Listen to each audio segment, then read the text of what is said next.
Do you know how people do dry January to start the year off healthy? Colorado's dry January and dry December and dry November. Anything but healthy for this state. Our Mark Salinger looks at how the ski industry is coping. In a winter that feels more like any other season, It has been a very unusual winter. the search for snow led us here. You'll see snow at Ruby Hill, maybe not the rest of Denver, but there'll be snow at Ruby Hill. Ruby Hill Rail Yard usually opens at the beginning of January every year for urban skiing inside city limits.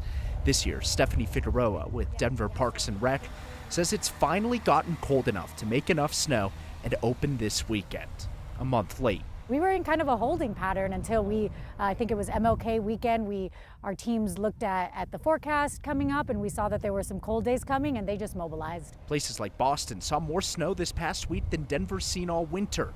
Up in the mountains, Colorado's top ski areas have almost a third the amount of snow as some resorts in Vermont. It has not been the powder skiing season of dreams. Melanie Mills is the head of Colorado Ski Country USA, the industry group representing Colorado ski resorts. Our visits the first part of the season are down sizable double digits. When people don't come to ski, they don't fill up hotels, eat at restaurants, or spend money on gear. The numbers are down enough at this point that even if February and March are great or average, we're not going to make the numbers up. The terrain that's open up in the high country is skiing well with the help of man-made snow.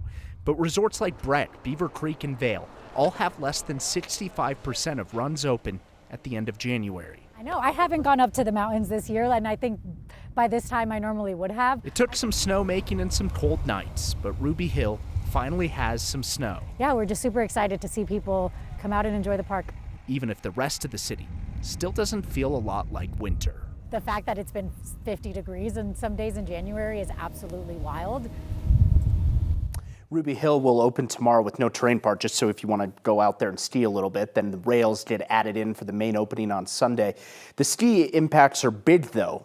People are already even starting to look down the line into next spring and summer for potential impacts. The river rafting industry, for example, they rely on that snow runoff for high water in the summer. That could already be impacted too, Kyle, if the weather patterns don't change here over the next few weeks.